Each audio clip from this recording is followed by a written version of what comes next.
espero que vocês estejam bem. Hoje a gente vai resolver um exercício da FAMEMA de 2020, que é um exercício de encontro de móveis em cinemática. E eu vou mostrar 3 jeitos de vocês resolverem esse exercício. Espero que vocês gostem pelo menos de algum deles. E aí depois vocês me contam qual jeito vocês acham mais legal, tá bom? Então assistam os 3 jeitos para vocês poderem me responder qual vocês preferem.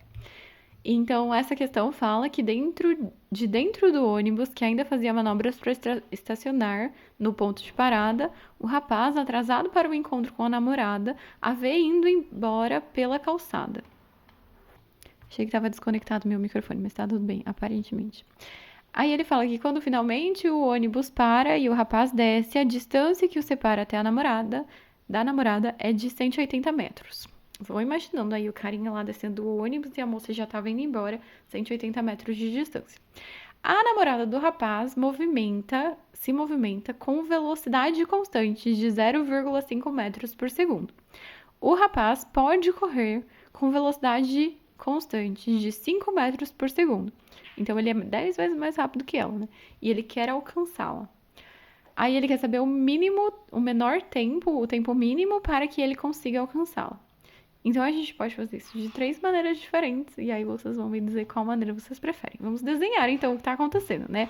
O ônibus está ali, o moço desceu do ônibus, ele estava numa posição que a gente vai chamar de 0 e a moça já estava lá na posição 180, considerando que tudo isso esteja em metros. A moça estava indo embora com uma velocidade de 0,5 metros por segundo e o moço vai correr atrás dela, então ele vai para o mesmo lado que ela com uma velocidade de 5 metros por segundo. Ok. Então, vamos lá para as 3 opções de resolver. A primeira opção, eu costumo dizer que é a opção imaginação mais lógica, que é o jeito que a gente faz quando a gente não sabe exatamente a física envolvida aí, as fórmulas e etc, né? O que a gente poderia fazer usando simplesmente uma imaginação do que está acontecendo. Então, o que a gente pensaria? O que significa 5 metros por segundo, né?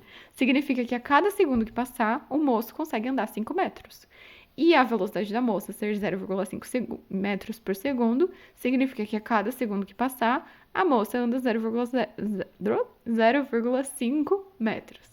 Ou seja, se o moço estava na posição 0 e a moça estava na posição 180, em 1 segundo depois, o moço foi para a posição 5, porque ele estava do 0 e foi para o 5, e a moça estava na posição 180 foi para 180,5, porque ela andou 0,5. Então, com o tempo 1 segundo, ele foi para o 5 e ela para o 180,5. Eles vão se encontrar quando eles estiverem na mesma posição. Então, a gente vai ter que seguir essa lógica até a gente descobrir em que momento eles se encontram. Então, tempo 2, o moço foi para o 10 e ela foi para o 181. Tempo 3, o moço foi para o 15 e ela para o 181,5. 20, 182, 25, 182,5, 30, 183. E segue assim infinitamente. Caso vocês tenham tempo disponível e vontade de fazer uma conta gigante, vocês podem ir fazendo assim por lógica, talvez pular vários e somar um tanto que faça sentido ali no processo. Então, tipo, passou 10 segundos, o moço vai andar 50 e a moça vai andar 5. Aí você soma. Então, por exemplo, se passar mais 10 segundos, o moço ia para a posição 80 e a moça ia para a posição 183, ainda não teríamos se encontrado. E aí vocês poderiam até descobrir que no tempo 40 segundos, o moço estaria na posição 200 metros e a moça estaria na posição. Então, em 40 segundos, ela teria andado 20 a mais, que também levaria ela para 200. Então, esse é um jeito da gente resolver. Ok, então esse seria o jeito de imaginação mais lógica. É o jeito que normalmente os meus alunos preferem, porque eles gostam de usar lógica aí para resolver e se recusam a usar equações. Mas, gente, o próximo jeito vai ser com a equação, vai ser muito mais fácil. Então, a gente já sabe a resposta, né? Mas caso vocês não usem essa opção, a gente teria a opção 2, que seria a equação do movimento, né? Equação horária, mas considerar que eles vão se encontrar. Então, eles vão ter a mesma posição. Então, a gente tem os dois andando com velocidade constante. Qual seria a equação horária que a gente usaria para cada um deles? A equação horária do movimento retilíneo uniforme, também conhecida como sorvete. O S é igual a S0 mais VT. Anotamos ela aqui. A gente vai fazer isso para o moço e para a moça. Então, para ele, a gente tem S igual a 0, que é a posição inicial dele, mais 5, que é a velocidade dele, vezes o tempo. Essa é a posição onde ele vai estar em um tempo t qualquer. Para a moça, ela já estava na posição inicial 180 e a velocidade também vai ser 0,5.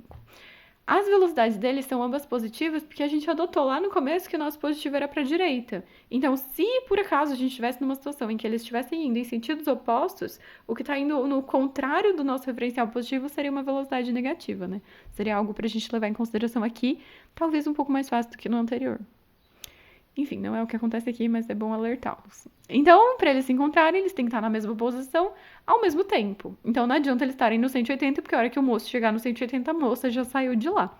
Então, é preciso que eles estejam no mesmo S com o mesmo T, no mesmo instante.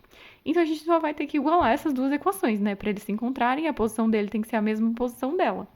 E aí, o T vai ser o mesmo para os dois. Então, é só substituir a equação. No lugar do ele, vai ser 0 mais 5T, que é só 5T, né? O zero não faz diferença.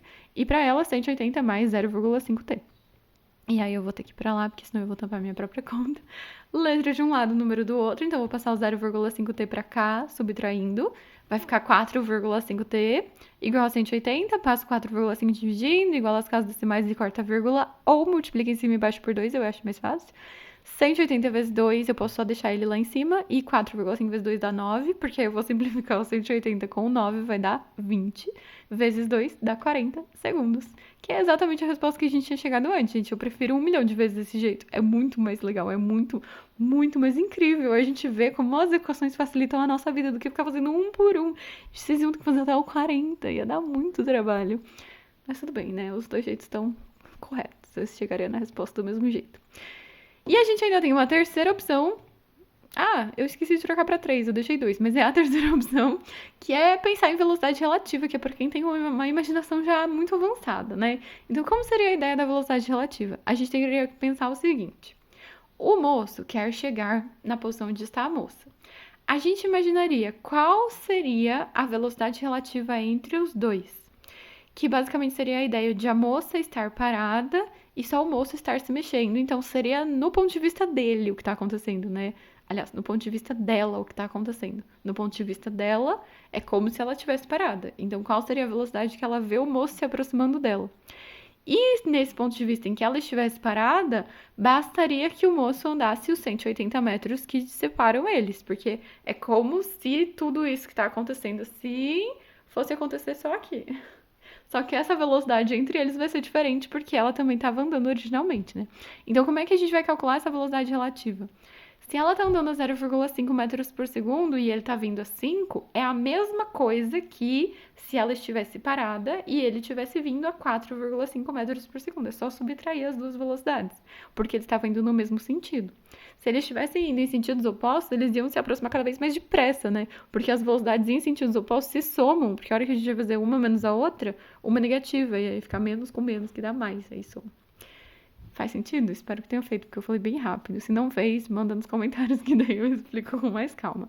Senão o vídeo vai ficar muito grande, né? Já tô na terceira forma.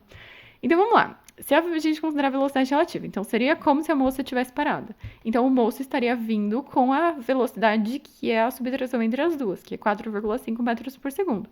E ele teria que andar apenas os 180 metros, porque ela estaria parada. Então a gente consegue descobrir o tempo com um simples ΔS sobre ΔT. Então a parte difícil é descobrir a velocidade relativa, né? Depois fica mais fácil de todos os jeitos. Que é só fazer, então, a velocidade sendo 4,5, o ΔS é 180 e o tempo é o que a gente quer saber. Aí eu posso inverter o tempo com o 4,5, que é a mesma coisa que multiplicar em x e depois passar dividindo, mas ia ficar muito grande, né? Então eu tô economizando tempo aqui. E aí vai chegar na mesma conta que a gente tinha chegado no anterior, né? Multiplica lá em cima e embaixo por 2, pode ser. Eu vou fazer a conta aqui, porque eu sei que tem muita gente que tem dificuldade com divisão, especialmente depois de 2 anos de pandemia, em que todo mundo só faz conta com calculadora. Eu tô brigando infinitamente com os meus alunos presenciais para eles pararem de fazer conta na calculadora, porque no vestibular não pode usar a calculadora. Então vamos fazer a conta aqui juntinhos, né? Aproveitar e treinar a mesma coisa. Então, 180 dividido por 4,5. Eu preciso igualar as casas decimais, que é acrescentar um zero ali no 180, ele fica 180,0, para daí eu poder cortar a vírgula. E aí eu vou fazer a conta normal, 1.800 dividido por 45. Eu não posso pegar só o 1 para começar, eu não posso pegar só o 18, porque eles são menores que 45, então eu tenho que começar pegando o 180. 180 na tabuada do 45. Qual é a tabuada do 45? 45 mais 45 dá 90, com mais 90, que são mais 2 dedinhos, dá 180. Então, 4 vezes 45 é 180. Vou tirar 180, vai sobrar 0. E aí eu vou abaixar esse 0, e aí eu tenho que colocar um 0 aqui na frente. Portanto, o tempo mais uma vez, pela terceira vez, deu 40 segundos. Que é a resposta certa, né, gente? E aí fica a pergunta: qual jeito você prefere? Você faria do jeito lógica e fica testando, sim, infinitamente até descobrir qual que é o instante do encontro? Se for um número com vírgula, você não vai chegar nunca fazendo testando, assim, tipo, 1,3 segundos. Você nunca vai por 1,3. Você teria que testar muito, assim. Enfim, então esse jeito tem os pontos positivos e tem os pontos negativos. Ou você usaria a equação horária dos movimentos, que aí você teria que saber a equação horária dos movimentos e lembrar que no encontro elas têm que ser iguais. Ou você usaria a velocidade relativa, que exige uma imaginação avançada, mas a conta fica mais fácil. Eu aguardo os comentários de vocês. Se vocês gostaram, deixem um joinha, se inscrevam no canal e aguardem os próximos vídeos. Espero voltar logo. Tchau, tchau, gente. Até a próxima.